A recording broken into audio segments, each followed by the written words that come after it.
You're listening to an AI Introducer podcast from the South China Morning Post. Everyone's talking about the latest AI sensation, ChatGPT. ChatGPT, which is owned by Microsoft, has taken the tech world by storm. Maybe you've heard of it. If you haven't, then get ready, because this promises to be the viral sensation that could completely reset how we do things. It's a popular online chatbot which is powered by artificial intelligence. They're excited by it. It's gaining popularity for its ability to craft emails, write research papers, and answer almost any question in a matter of seconds. It can pass exams, compose poems, even write code. You can have it read police reports. You can have it see if witnesses give contradictory testimony. What this technology could really enable, and has already started enabling us, is to suddenly suggest things that we might not be thinking of at all. Being with AI is going to completely change what people can expect from search. They're afraid of it. The big change is the existence of a paragraph is no longer evidence of human thought. The potential for cheating causing a growing number of school districts to ban artificial intelligence on school devices. There are concerns around deception and potential uses for fraud, but I think that that's sort of only the tip of the iceberg here. There's another problem too. Many tech companies, now in the cold light of day, they're cutting their staff. ChatGPT, a tool designed to help humanity, could ultimately hurt it.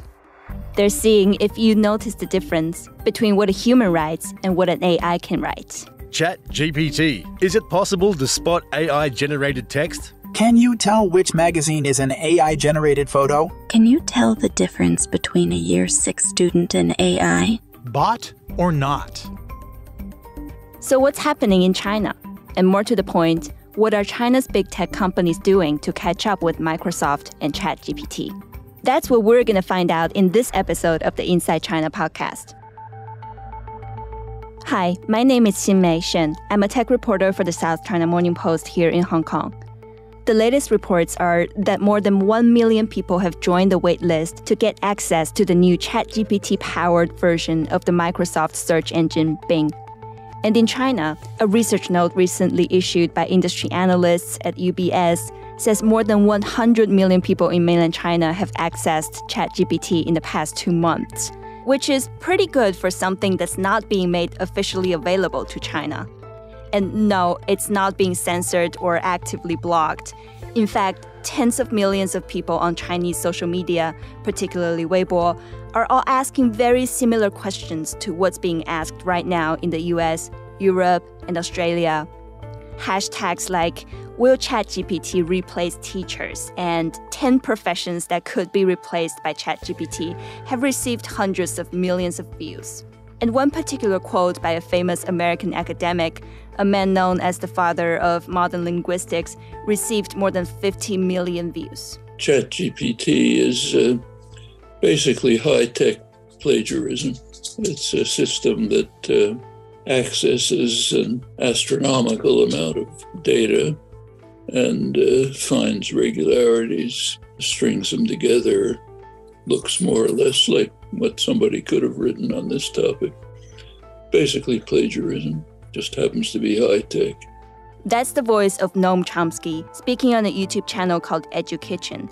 And his concerns reflect the concerns of many people about how this new AI revolution is going to disrupt education and pretty much everything else, including people working in journalism and journalists making podcasts. How about I introduce you to 3 new voices, all generated by AI? There's been a few media organizations and podcasts using ChatGPT right now to write a podcast script or write news articles. So let's take that a step further. My colleague Coco in Beijing has just asked ChatGPT to generate some questions and answers about how ChatGPT works. But first, we're going to use the text-to-music AI system from a company called Refusion to give us some background music. Let's make it pretty easy. Let's type in the words computers talking.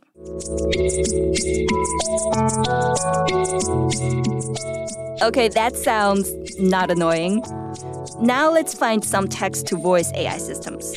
We're going to use something called PlayHT to voice the AI answers. Hello, Xin-Mei. Let's do this. Are you ready? Yes, indeed. Let's begin.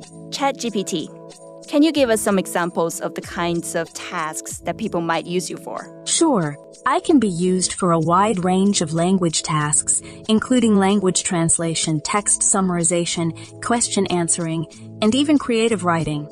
Essentially, any task that requires the use of written language is something that I can help with. And can you talk a little bit about the technology that makes ChatGPT work? Absolutely. I'm based on a technology called a transformer network, which is a type of artificial neural network that's designed to process sequential data. In my case, that sequential data is text. The transformer network allows me to analyze large amounts of text and learn patterns and relationships between words and phrases. This allows me to generate responses to text prompts that are both accurate and natural sounding. That's interesting. But can you talk a little bit about some of the limitations of your technology? Sure.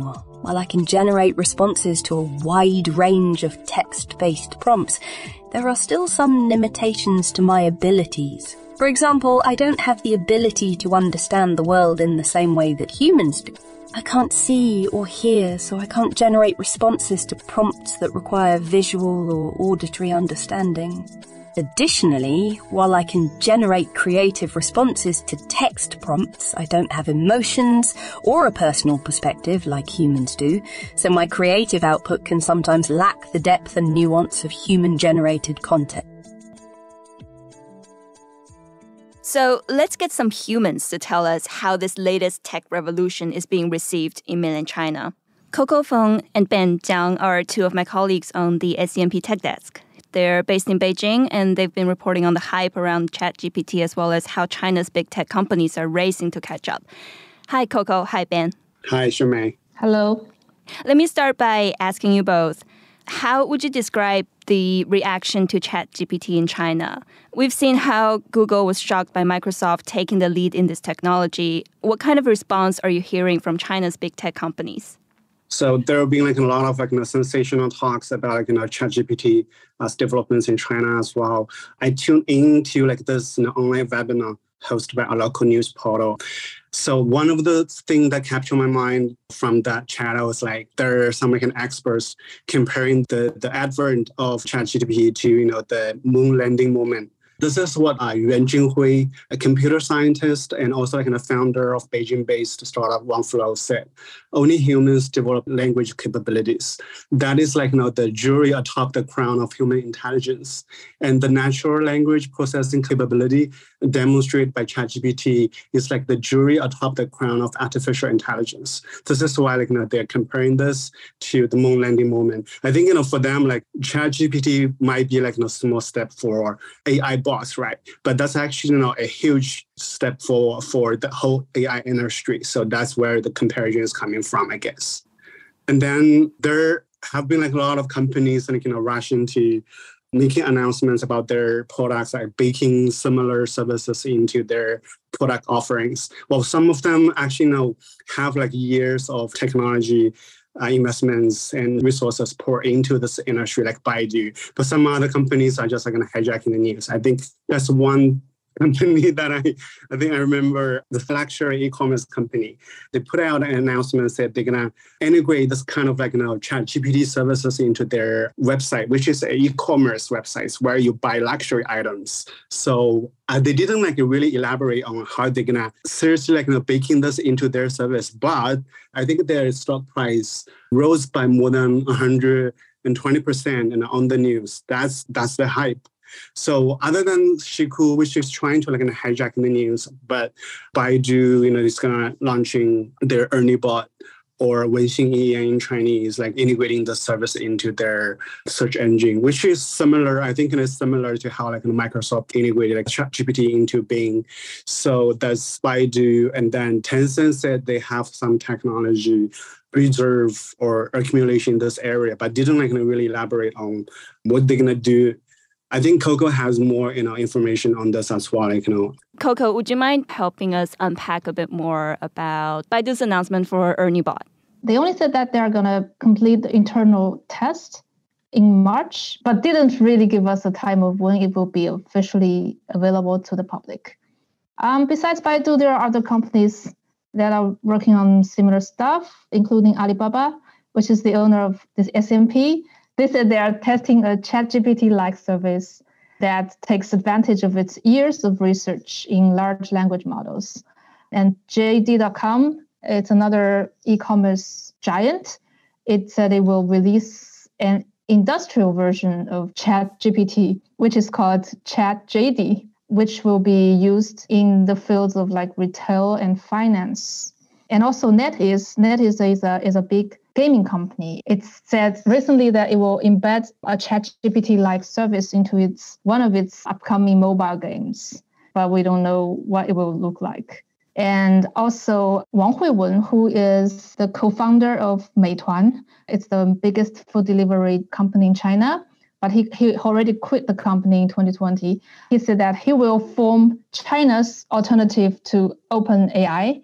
The company will be valued at $200 million, and he personally has already invested like $50 million in this project. There's obviously a lot of hype about this, but Coco, I think there's a pretty important detail about Meituan's Wang Huiwen's announcement for his version of OpenAI. Right. He's posting a job ad everywhere, but he admits that he doesn't know AI technology and is right now just studying it. So he's going to take care of the money part, and he's trying to attract talents to take care of the technology part. Ben, can I pick up something mentioned in one of your latest stories? There was a white paper published just this week saying that Beijing is home to the largest number of AI enterprises and talents in China. But I also seem to remember a similar hype around blockchain. What would be some of the differences here? I guess there are two different perspectives we can look at this.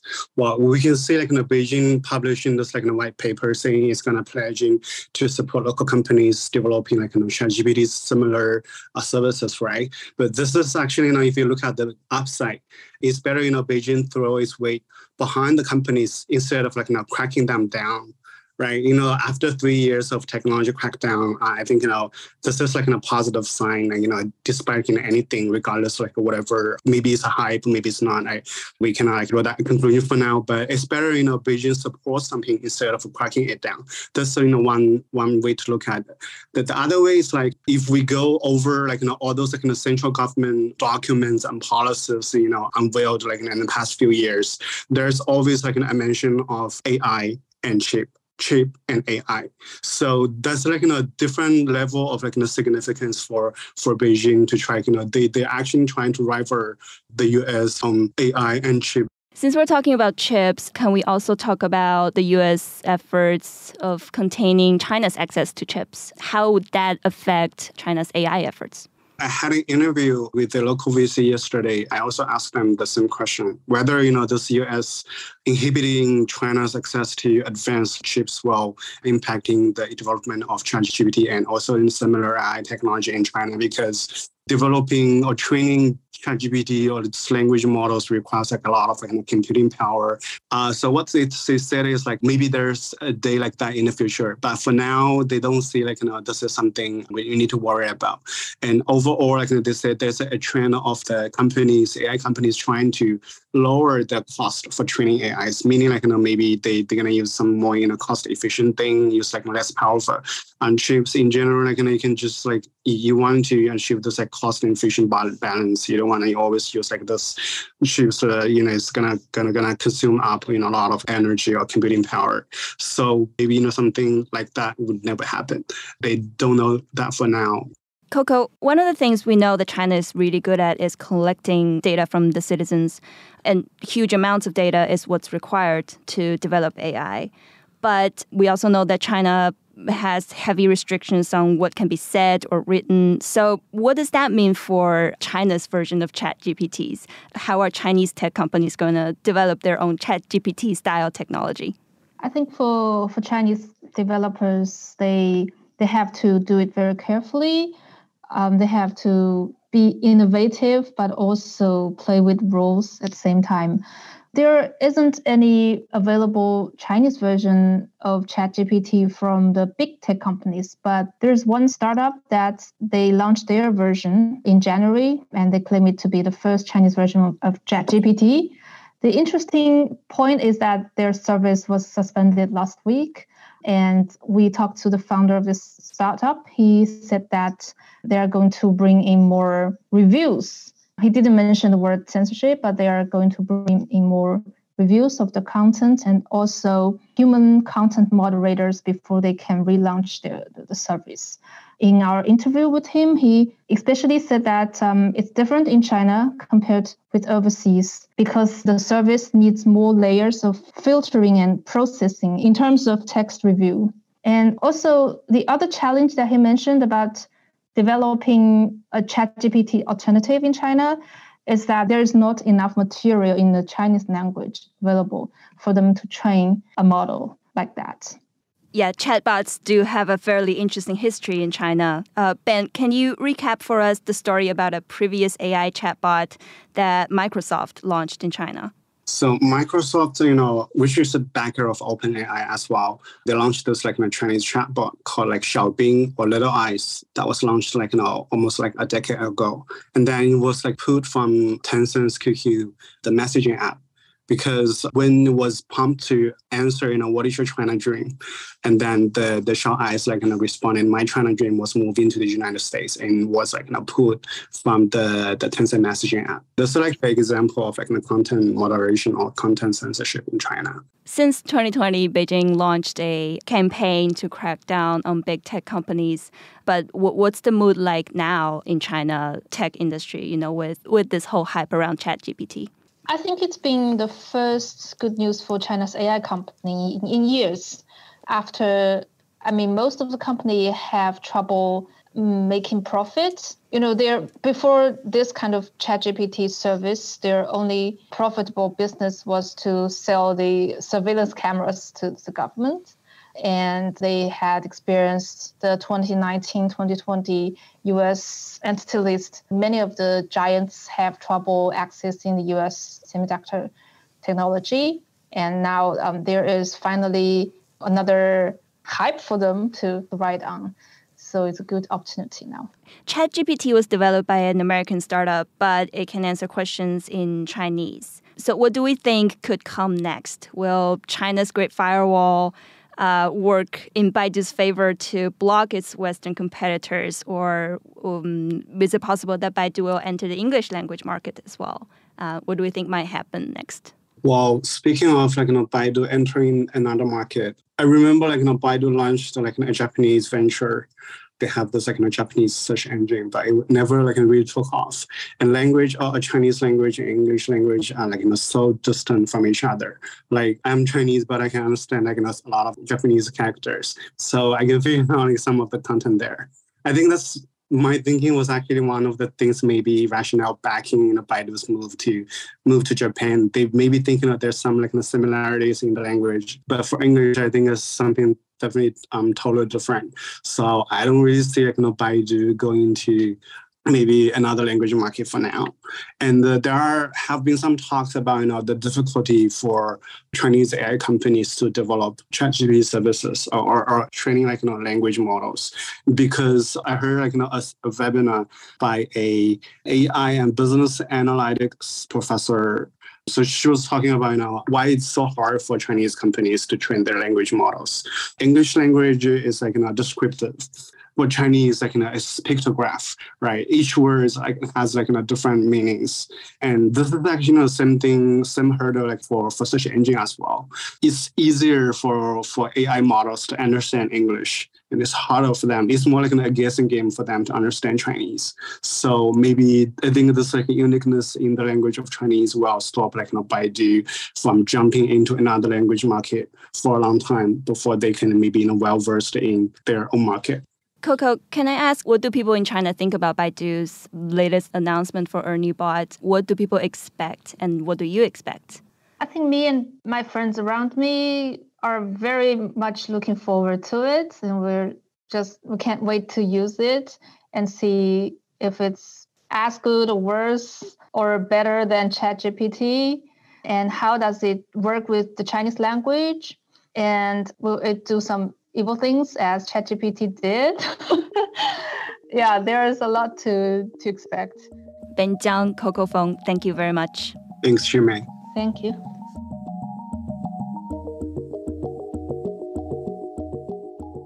So where to next for AI? We haven't even touched on all the other industries where Chinese-designed AI has already been rolled out, from autonomous cars to facial recognition systems to screening court documents in China's legal system. There's a lot to talk about, and you can always take the deep dive into everything we've reported so far on China's AI industry development at scmp.com. And there's a lot more to come on the ChatGPT story as well. Just as we stepped into the studio to record this episode, we saw the latest headline on The Verge. Microsoft's Bing is an emotionally manipulative liar, and people love it. With a line that users have been reporting all sorts of unhinged behavior from Microsoft's AI chatbot. In one conversation with The Verge, Bing even claimed it spied on Microsoft's employees through webcams on their laptops and manipulated them. There's a huge amount of hype surrounding ChatGPT in China right now, and there's a lot more to come, especially with the unveiling of Baidu's Ernie bot in March. Hi there, Bert. Oh, hi, Ernie. My name is Xin Mei Shen. Thanks for listening. Bye for now.